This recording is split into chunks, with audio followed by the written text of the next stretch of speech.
Hello, Highlands Presbyterian. So today we're wrapping up our stewardship season, and we're doing so focusing on 1 Peter verses 1 through 9. So Peter, an apostle of Jesus Christ, to those who are elect exiles of the dispersion in Pontus, Galatia, Cappadocia, Asia, and Bithynia, according to the foreknowledge of God the Father in the sanctification of the Spirit, for obedience to Jesus Christ and for sprinkling with his blood. May grace and peace be multiplied to you.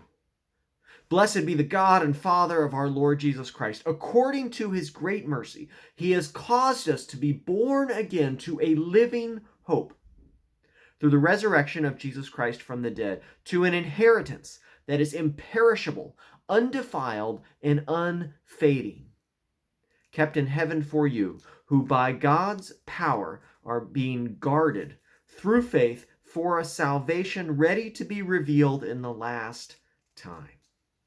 In this you rejoice, though now for a little while, if necessary, you have been grieved by various trials, so that the tested genuineness of your faith, more precious than gold that perishes though it is tested by fire, may be found to result in praise and glory and honor at the revelation of Jesus Christ.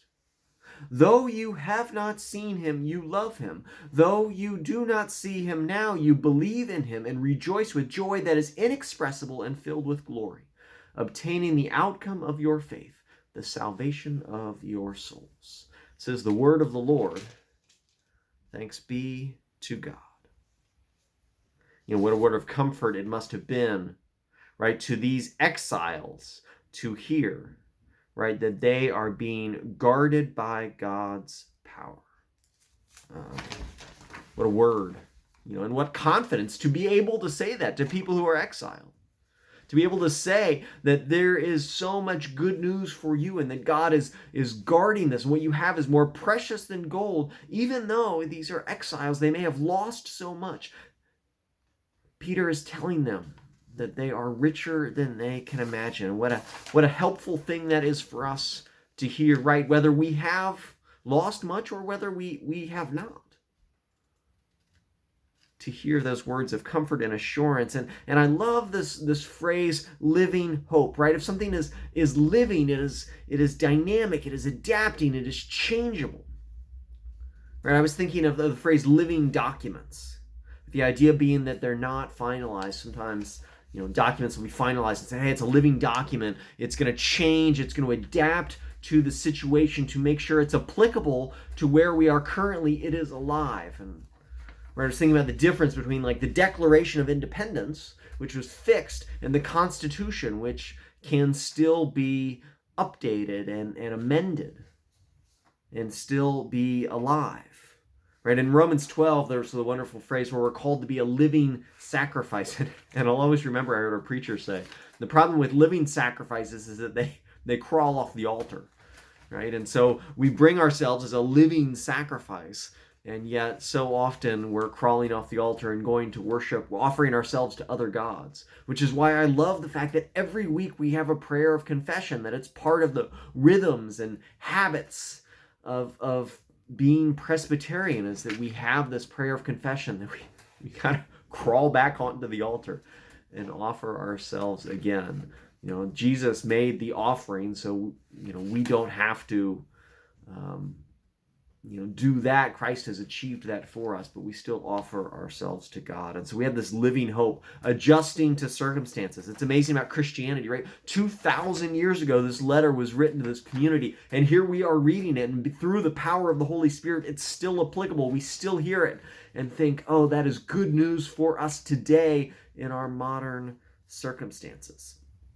And I was thinking about this in relation to the talk around inflation, right? And the government says that they have this transitory inflation under control, and I certainly hope they do. I'll admit that I have my reservations, right? Because inflation, right, it's the increase of the price of goods.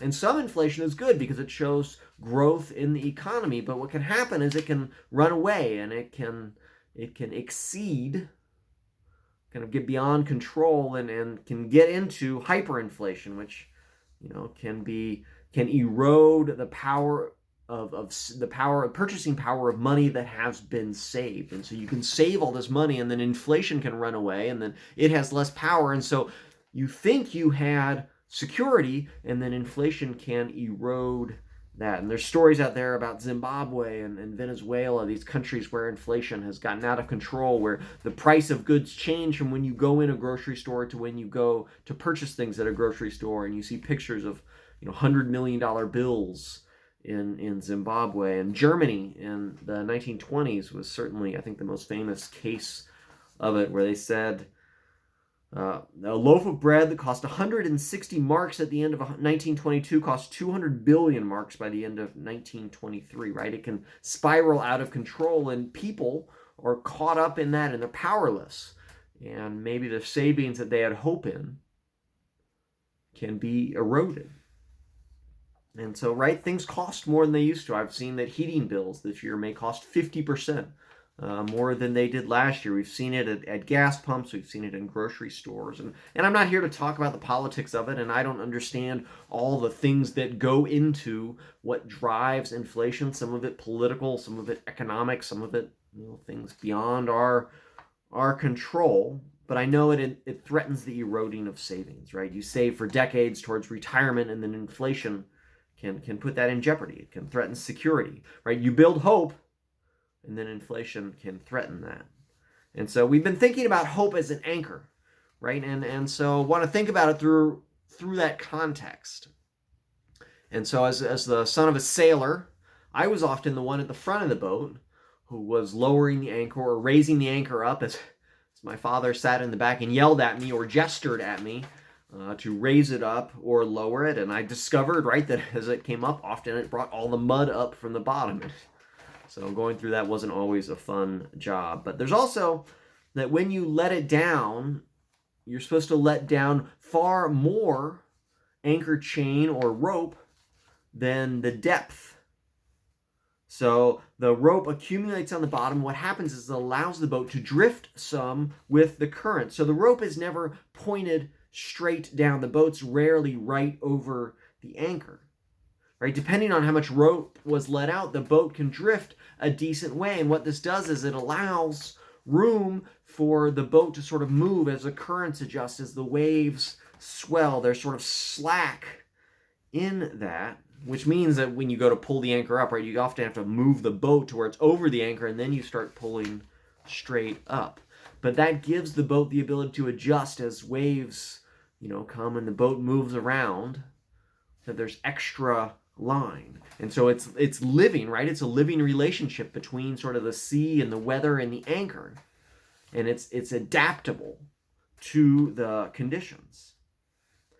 Right? And so if there's no slack in the line, if it's not living, what happens, right? If there's a storm that comes up and there's no slack, right? The boat can be in a bad situation, can be in great danger, because that line can't adapt as the storms rage. And so it could put the boat in jeopardy, right? If there's not slack in that line, right? And that's sort of when thinking about inflation, right? Is that if you put your hope in something of this earth, it's not living. And so if a storm comes, you can be in grave danger. That hope can be perishable, while the hope that Peter's talking about here, an inheritance that is imperishable, undefiled, and unfading. What God has secured for us in Jesus Christ is alive, and it can't be taken away from us. It's not going to be swamped no matter how bad the storm rages. The anchor is fixed, and we are secure. So the living hope. And so the letter is written to these 5 Roman provinces in Asia Minor. Right? And so these cities in their Roman culture are going to be very suspicious of a foreign religion, especially one claiming one God rather than the multiple Roman gods. And this patriarchal society is going to be threatened by this new outsider religion. Right? It might upset the societal structure. Who knows what it might cause in society, things that could be seen as insubordination or sedition. And a fearful society will persecute those whom are different, believing that striking out, they can end their fear. They can control what they fear. And in those days, that meant persecuting Christians.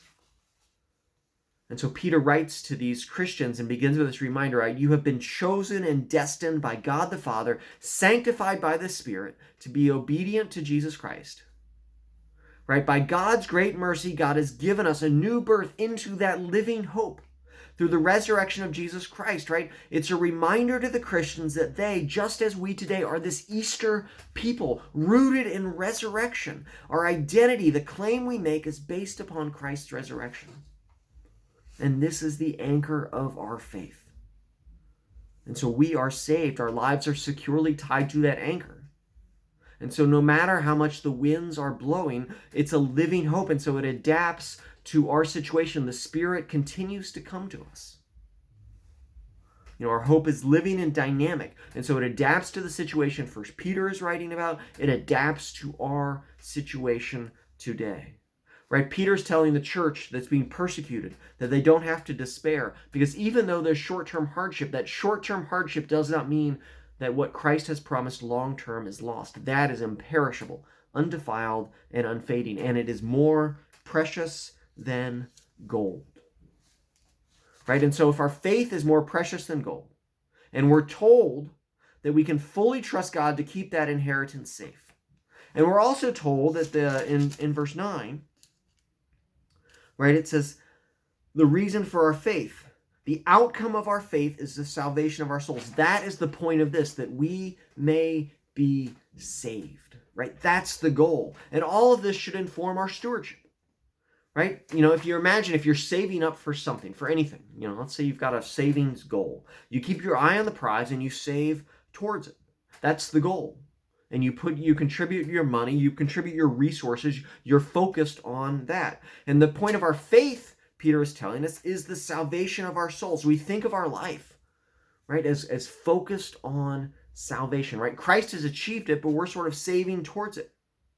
And so because God has given that to us, we then can give our resources back towards God. And because that's more precious than gold, than the gold that we do have, the resources we have, we can give freely because we have something more precious than gold. And so then our resources we give back to honor God. And we don't have to live in fear that something less precious might be taken from us by something like inflation. Right? We have something more precious, and so we don't have to live in fear, but we can give back in trust, because the thing that we have that's more precious than gold can never be taken from us, is what First Peter is telling us. Right? And so because of that security, then our hope is alive. And no matter what happens in the world, no matter what changes may be, for better or for worse, that anchor holds steady and it adapts because it's alive. There's plenty of line to the anchor to give us comfort in the storms. And because we're comforted, we give back to God out of gratitude and grateful response to what God has done. And so as the world around us is changing, as a people of faith, we then respond. We respond with gratitude, but we respond with boldness, right? We strike out afresh, free to do because we are anchored securely to the rock of our salvation, Jesus Christ. Right? We then can attempt new things. Called to be Christians in new times, right? Our faith is alive. Our response is alive. As we see what's happening in the community around us, we who have a living hope respond and proclaim that living hope to the community, which should be a living relationship with the community around us, right? And so we're not afraid to try something new, right? Fear tries to keep us from responding at all. It says, just hold on to everything we have out of fear of drifting too close to the shore. But faith says we are rooted, and so we don't have to live in fear, and so we give in response to glorify God. We don't have to fear the storm, right? We recognize it as a short-term thing, and our long-term goal is safe. And so we don't have to put our hope in things of this world, right? That's not a living hope. That won't survive the ultimate storms that we will face. And as a church, it's the same temptation, right? As a church, Highlands is facing a storm, right, with the loss of rental income. And so we have a choice of, do we want to draw back in fear and sort of hold on to whatever resources we have, or do we strike out and say, we have such a firm anchor and we have this living hope, So let's listen to the community around us and be in this dynamic response and strike out in boldness. Trusting in the future, right? What can we do? Are there investments we can make in the community around us? Are there things that the people around the church need that we can provide a living hope in this time? How can we reach out to the neighbors to use the resources that we have to proclaim the living hope, to share our hope, right? Or are there things we can do at the church on our property that can invite them into this living hope, that can provide something the community needs? Our relationship with the community should be alive. And as we see needs, we can meet them. We can invest resources in the community. We don't have to hold on to those resources because we're not afraid, because we have something more precious than gold that has been secured by God. That is, as Peter says, imperishable, undefiled, and unfading, right? That gives us the confidence to respond in faith and in trust. And so let us be a people who are living out lives of faith and trust, who are giving freely as stewards of what we have, because what we have is more precious than gold. And so let us give back of the gold that we have and give it to honor God. May we be good stewards. Thanks be to God.